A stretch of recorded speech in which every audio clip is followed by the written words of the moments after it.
اس سے پہلے کے جمعے میں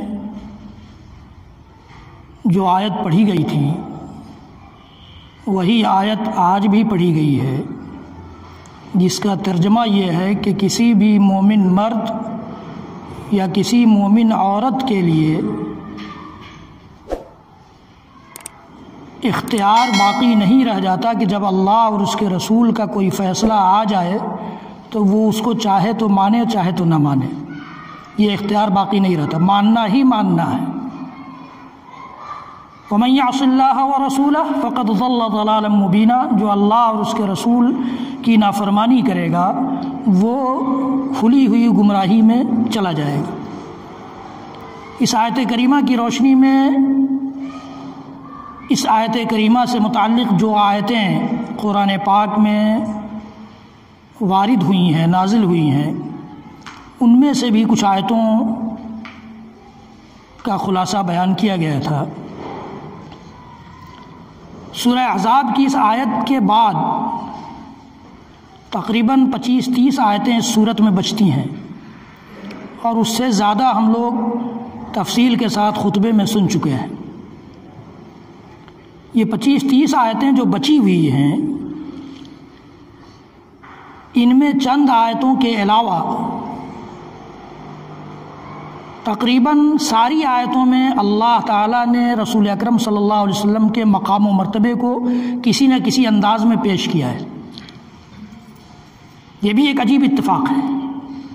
اس سے پہلے کی ایک آیت لَقَدْ كَانَ لَكُمْ فِي رَسُولِ اللَّهِ أُسْوَةٌ حَسَنَةٌ لِمَنْ كَانَ يَرْجُو اللَّهَ وَالْيَوْمَ الْآخِرَ وَذَكَرَ اللَّهَ كَثِيرًا، اللہ کے رسول صلی اللہ تعالیٰ علیہ وآلہ وسلم کی ذات گرامی میں تمہارے لیے اگر تم اللہ سے امید رکھتے ہو اور آخرت پر ایمان رکھتے ہو تو بہترین آئیڈیل اور اسوہ نمونہ ہے۔ اس سے پہلے ایک آیت گزری ہے، اور اس کے بعد آپ دیکھیں گے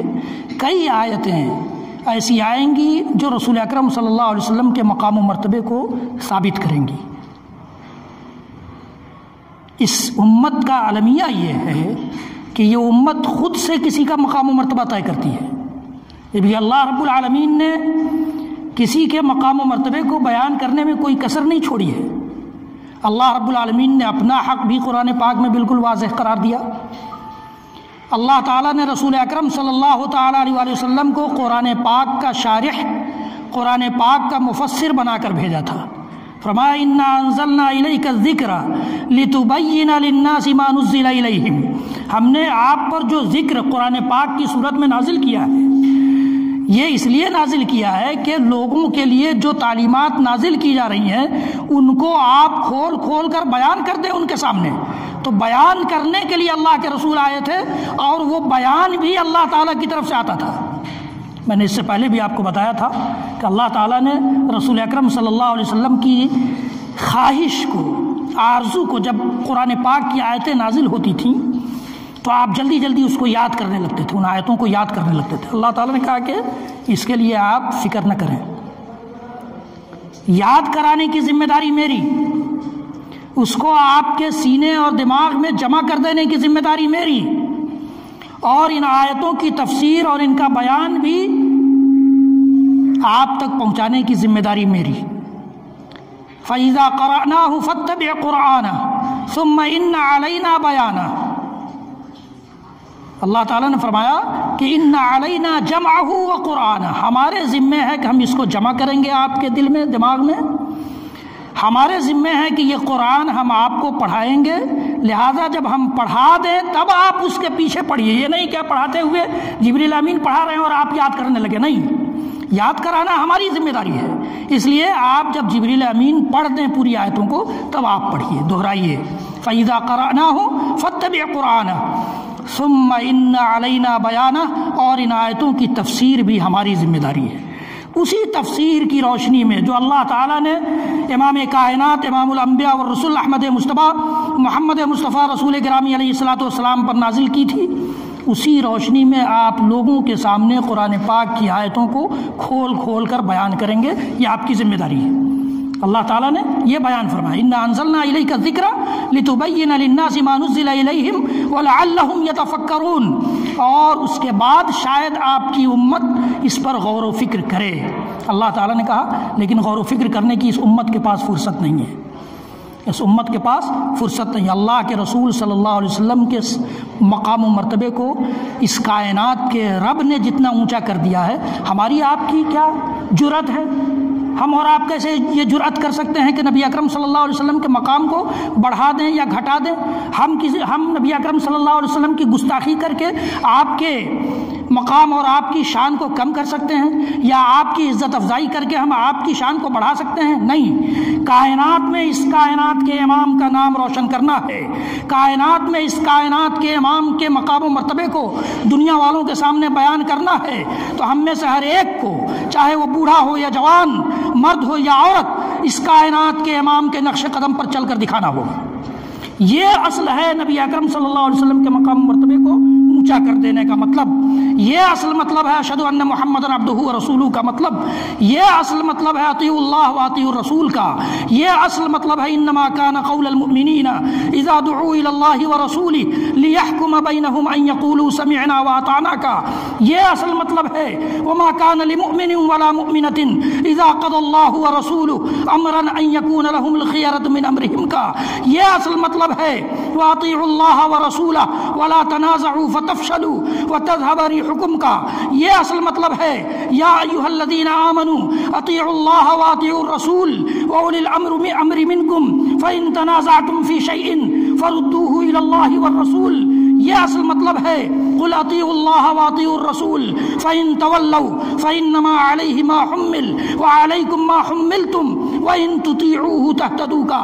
یہ مطلب کون سمجھے گا؟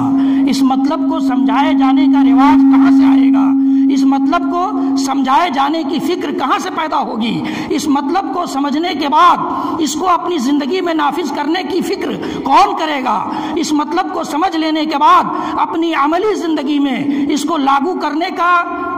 کی فکر کس کی ہوگی؟ یہ سوچنے کا مقام ہے۔ اللہ تعالیٰ نے مقام و مرتبے کو جو بلند کرنا تھا کر دیا۔ میں کہہ رہا ہوں آپ سے کہ اس آیت کے بعد آپ دیکھیں گے اس صورت میں، اس آیت کے بعد 25-30 آیتیں جو ہیں ان میں چند آیتوں کے علاوہ باقی ساری آیتوں میں نبی اکرم صلی اللہ علیہ وسلم کے مقام و مرتبے کو اجاگر کیا گیا ہے، چاہے وہ یا ایھا النبی انا ارسلناک شاہدا ومبشرا ونذیرا وداعیا الی اللہ باذنہ وسراجا منیرا وبشر المؤمنین بان لهم من اللہ فضلا کبیرا کی شکل میں ہو، یا اس شکل میں ہو کہ یا ایھا الذین آمنوا لا تدخلوا بیوت النبی الا ان یؤذن لکم الی طعام غیر ناظرین اناہ ولکن اذا دعیتم فادخلوا فاذا طعمتم فانتشروا ولا مستأنسین لحدیث ان ذالکم کان یؤذی النبی فیستحیی منکم، اس شکل میں ہو، چاہے ان اللہ وملائکتہ یصلون علی النبی یا ایھا الذین آمنوا صلوا علیہ وسلموا تسلیما کی شکل میں ہو، چاہے یا ویلنا اطعنا اللہ واطعنا الرسول وقالوا ربنا انا اطعنا سادتنا وکبراءنا فاضلونا السبیلا کی شکل میں ہو، چاہے ومن یطع اللہ ورسولہ فقد فاز فوزا عظیما کی شکل میں ہو۔ یہ ساری آیتیں جو میں نے دہرائی ہیں یہ انہی آیتوں میں آنے والی ہیں،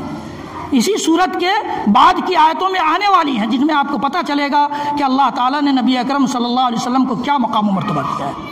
ہم محبت کا نام لے کر بھول بھلیا میں پڑے ہوئے ہیں، نبی اکرم صلی اللہ علیہ وسلم سے محبت کا نام لے کر بھول بھلیا میں پڑے ہوئے ہیں کہ ہم نبی سے بہت محبت کرتے ہیں، اتنا محبت کرتے ہیں کہ اس محبت کا نام عشق رکھ دیا ہے۔ انا للہ و انا الیہ راجعون، محبت اور عشق میں بہت فرق ہے، بہت فرق ہے، اس لیے محبت کو محبت باقی رہنے دیجئے، جسے خود اللہ نے بھی استعمال کیا ہے اور جس نے رسول اللہ نے بھی استعمال کیا ہے۔ اور محبت کا کیا مطلب ہوتا ہے رسول سے، وہ قرآن نے بھی واضح کیا ہے اور رسول نے بھی واضح کیا ہے۔ محبت کا رسول سے محبت کا مطلب کیا ہوتا ہے، صحابہ کرام سے زیادہ اس کائنات میں آج تک اور قیامت کی صبح تک نہ کوئی سمجھا ہے اور نہ سمجھے گا۔ تو آئیے قرآن پاک سے پوچھتے ہیں کہ محبت کا کیا مطلب ہے۔ اللہ تعالیٰ نے فرمایا قل ان کنتم تحبون اللہ فاتبعونی یحببکم اللہ۔ نبی آپ کہیے اپنی امتی سے کہیے اور اپنے اوپر ایمان رکھنے والوں سے کہیے اور اللہ کی محبت کا دعویٰ کرنے والوں سے کہیے، رسول اللہ سے محبت کا دعویٰ کرنے والوں سے کہیے فاتبعونی، میری پیروی کرو۔ محبت کا مطلب ہوتا ہے پیروی۔ آپ کا بیٹا، آپ کی بیٹی، آپ کی اولاد خوب دعویٰ کرے کہ ہم اپنے والدین سے خوب محبت کرتے ہیں اور آپ کی ایک بات بھی نہ مانے، آپ کو بہت اچھا لگے گا؟ آپ فخر سے سماج میں کہہ سکیں گے کہ ہماری اولاد ہم سے بہت زیادہ محبت کرتی ہے؟ ہرگز نہیں۔ یہ معیار کیوں نہیں سمجھ میں آتا ہے؟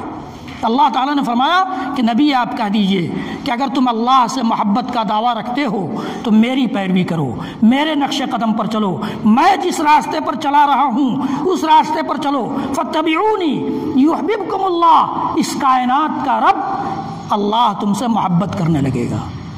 اور پھر اللہ رب العالمین نے اس آیت کے جسٹ بعد کہا قل اطیعوا اللہ واطیعوا الرسول،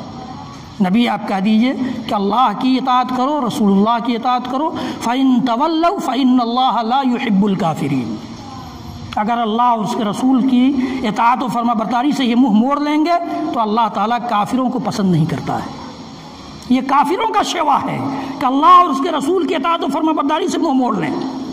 اللہ رب العالمین نے ایک جگہ اور محبت کو بیان فرمایا ہے، قل ان کان، اور اس محبت کے ترازو پر ہم اور آپ دعویٰ جتنا کر لیں،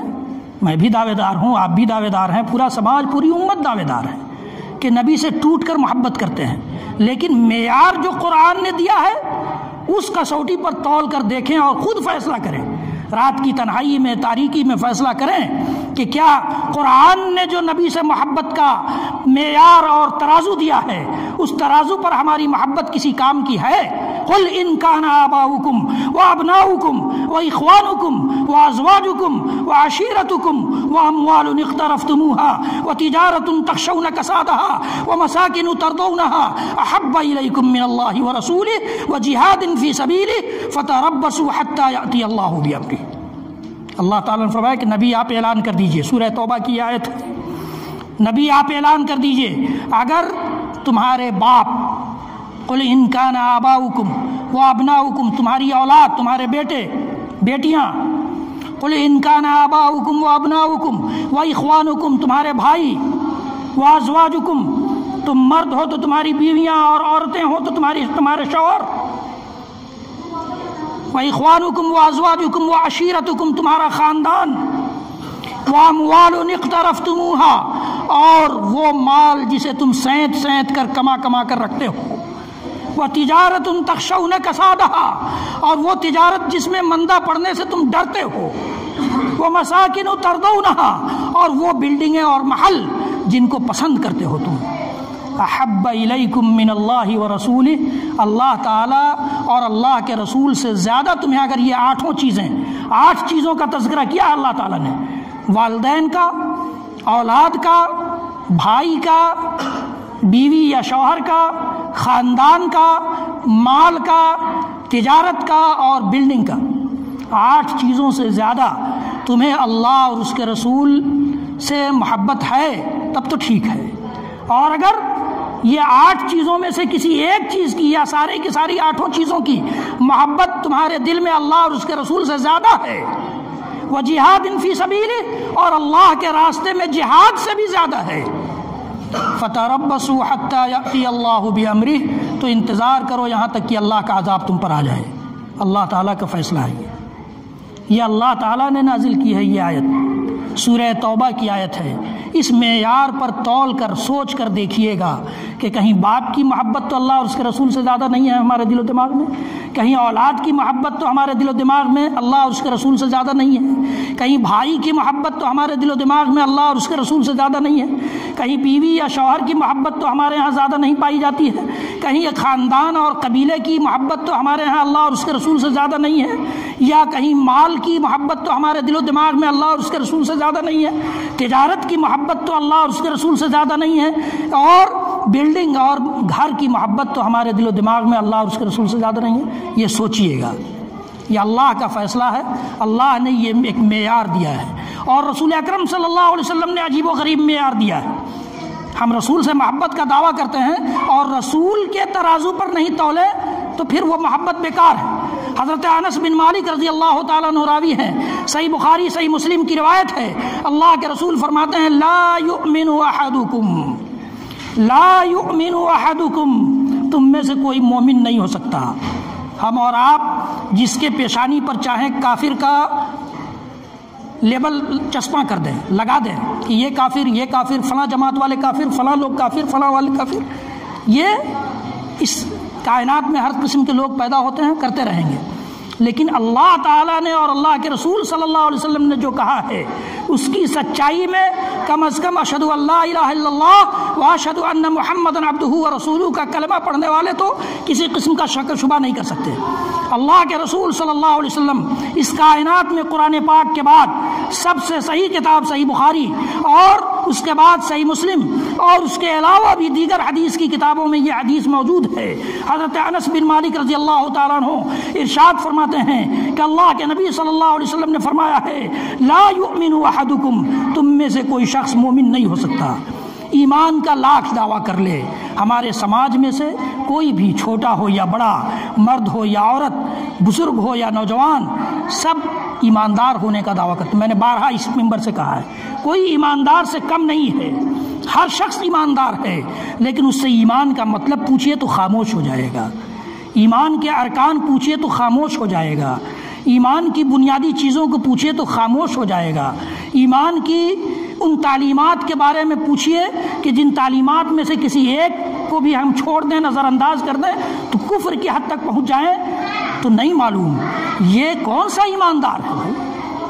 اللہ کے رسول فرماتے ہیں لا یؤمن احدکم، تم میں سے کوئی ایمان والا نہیں ہو سکتا حتی اکون احب الیہ من ولدہ ووالدہ والناس اجمعین، یہاں تک کہ میں اس کے نزدیک اس کی اولاد سے، اس کے والدین سے اور دنیا کے تمام لوگوں سے زیادہ محبوب نہ ہو جاؤں۔ تو ترازو دیا ہے اللہ کے رسول نے، ترازو اللہ کے رسول نے دیا ہے۔ ہم اور آپ کسی کو نہیں کہہ سکتے کہ فلاں جماعت کے لوگ اللہ کے رسول سے محبت نہیں کرتے، صرف ہم ہی کرتے ہیں یا ہماری جماعت ہی کرتی ہے، نہیں کہہ سکتے ہیں۔ کوئی شخص انفرادی طور پر بھی دعویٰ نہیں کر سکتا ہے، اجتماعی طور پر بھی دعویٰ نہیں کر سکتا ہے جب تک اس ترازو پر اپنے ایمان کو تول نہ لے اور اللہ کے رسول کی محبت کو تول نہ لے۔ یہ اللہ کے رسول صلی اللہ علیہ وسلم نے محبت کا معیار دیا ہے، تو محبت کا دعویٰ کب سچ ہوگا؟ جب صحابہ کرام نے محبت کا جو مفہوم سمجھا تھا، تابعین اعظام نے اللہ کے رسول سے محبت کا جو مفہوم جانا تھا، اور تابعین نے مفہوم جو سمجھا تھا وہ ہم جان لیں۔ حضرت عبداللہ بن مسعود رضی اللہ تعالیٰ عنہ کی وہ روایت مجھے یاد آ گئی جو صحیح بخاری صحیح مسلم کی روایت ہے کہ انہوں نے اللہ کے نبی صلی اللہ علیہ وسلم ایک حدیث بیان کی کہ اللہ کے رسول صلی اللہ علیہ وسلم نے گودنا گدوانے والی عورتیں گدواتی ہیں اپنے جسم میں، یا اسی طرح سے ابرو بنواتی ہیں، یا دانت میں اگر گیپ ہے، پہلے گیپ پیدا کرتے تھے لوگ، اب گیپ کو ختم کرتے ہیں۔ تو اس قسم کی تبدیلی، اللہ تعالیٰ کی تخلیق میں تبدیلی کرنے والی عورتوں پر اللہ تعالیٰ نے اور اللہ کے رسول نے لعنت بھیجی ہے۔ تو عبداللہ بن مسعود رضی اللہ تعالیٰ عنہ نے صحابہ کرام کے کسی جماعت میں، کسی درس میں اور کسی مجلس میں یہ بات کہہ دی تو ام یعقوب رضی اللہ تعالیٰ عنہ ایک صحابیہ تھیں، وہ ابل پڑی غصے سے اور کہا کہ جن پر اللہ تعالیٰ نے لعنت نہیں بھیجی ہو قرآن پاک میں، ہم کیسے اس پر لعنت بھیج سکتے ہیں؟ تو حضرت عبداللہ بن مسعود رضی اللہ تعالیٰ عنہ نے ٹھنڈے دماغ سے ان کو سمجھایا کہ دیکھو تم نے پورا قرآن پڑھ لیا ہے؟ کہا کہ ہم نے قرآن کو اس طرح سے نہیں پڑھا ہے، پورا دفتین یعنی دونوں جلدوں کے دونوں طرف جو کور ہے اس کور سے لے کر کے آخر کور تک پورے قرآن کو پڑھ ڈالا ہے، کہیں میں نے یہ نہیں پایا کہ اللہ تعالیٰ نے کوئی لعنت بھیجی ہو ایسی عورتوں پر۔ عبداللہ بن مسعود رضی اللہ تعالیٰ عنہ نے کہا کہ جب تم نے قرآن پڑھ ہی لیا ہے تو کیا تمہاری نگاہ سے قرآن پاک کی سورہ حشر کی وہ آیت نہیں گزری کہ وَمَا آتَاكُمُ الرَّسُولُ فَخُذُوهُ وَمَا نَهَاكُمْ عَنْهُ فَانْتَهُوا، رسول جو کچھ تمہیں دیں لے لو اور جس چیز سے روک دیں باز آ جاؤ۔ جب رسول نے کسی چیز پر لعنت بھیج دی تو اب اللہ کی لعنت کا انتظار کیا معنی رکھتا ہے؟ عبداللہ بن مسعود رضی اللہ تعالیٰ عنہ نے رسول اکرم صلی اللہ علیہ وسلم کی رسالت کا اور آپ کے مقام و مرتبے کو اس طرح سے سمجھا تھا، اس خاتون کو سمجھایا اور ان کو سمجھ میں بات آ گئی کہ نہیں، وما آتاکم الرسول فخذوہ وما نہاکم عنہ فانتہوا سے یہ پتہ چل جاتا ہے کہ اللہ کے رسول صلی اللہ علیہ وسلم نے بھی اگر کسی پر لعنت بھیجی ہے تو گویا وہ اللہ ہی کی لعنت ہے، وہ اللہ ہی کی طرف سے بھیجی ہوئی لعنت ہے۔ حضرت ابو بکر صدیق رضی اللہ تعالیٰ عنہ کہتے ہیں کہ مجھے ڈر ہے کہ میں اگر اپنے نبی کی سنت کو چھوڑ دوں تو میں گمراہ نہ ہو جاؤں۔ ابو بکر اس امت کے سب سے افضل ترین انسان، اس امت کے سب سے افضل ترین انسان ابو بکر صدیق رضی اللہ تعالیٰ عنہ۔ صحابہ نے پوچھا تھا کہ اللہ کے رسول آپ کے نزدیک سب سے محبوب اور سب سے افضل شخصیت کس کی ہے؟ تو اللہ کے رسول صلی اللہ علیہ وسلم نے فرمایا کہ عائشہ۔ صحابہ سمجھ گئے کہ اللہ کے رسول عائشہ کو اس لیے آپ سب سے محبوب اور افضل کہہ رہے ہیں کہ آپ کی بیوی ہیں، چہیتی بیوی ہیں۔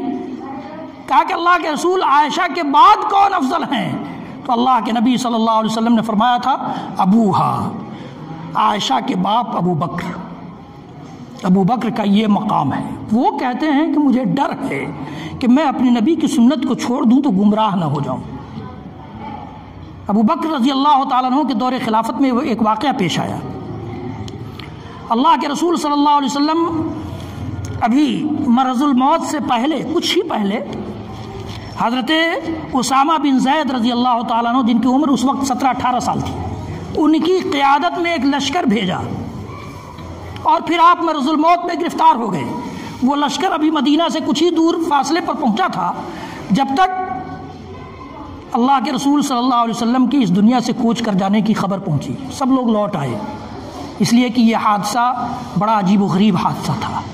صحابہ کرام کے لیے۔ صحابہ کرام کے لیے نبی اکرم صلی اللہ علیہ وسلم کا اس دنیا سے گزر جانا بڑی عجیب و غریب چیز تھی، بڑا عظیم سانحہ تھا، بڑا تکلیف دہ سانحہ تھا۔ اتنا تکلیف دہ اور اتنا زیادہ عجیب و غریب کہ اس امت کے دوسرے نمبر کی شخصیت حضرت عمر فاروق رضی اللہ تعالیٰ عنہ، ابو بکر کے بعد حضرت عمر کا نمبر ہے۔ حضرت عمر رضی اللہ تعالیٰ عنہ جیسی شخصیت تلوار لے کر نکل گئی کہ خبردار کسی نے یہ کہا کہ اللہ کے نبی صلی اللہ علیہ وسلم کی وفات ہو چکی ہے تو اس کی گردن اڑا دوں گا۔ پھر بعد میں ابو بکر صدیق رضی اللہ تعالیٰ عنہ جیسے دور رس صحابی، اور اللہ کے رسول صلی اللہ علیہ وسلم نے انہیں اپنی زندگی ہی میں ایک طرح سے اپنا منصب اور اپنی خلافت کا منصب سونپ دیا تھا، امامت کے ذریعے آپ کو امام بنا دیا تھا کہ میں مسجد نہیں پہنچوں تو ابو بکر امامت کریں گے۔ ابو بکر صدیق رضی اللہ تعالیٰ عنہ آئے اور پھر اللہ کے نبی صلی اللہ علیہ وسلم کی پیشانی پر بوسہ دیا اور مسجد نبوی میں پہنچے کہ دیکھا کہ یہ تو ماحول بالکل بدلا ہوا ہے، ماحول بالکل عجیب و غریب بنا ہوا ہے۔ وہاں گئے اور کہا کہ سنو، من کان یعبد محمدا فإن محمدا قد مات ومن کان یعبد اللہ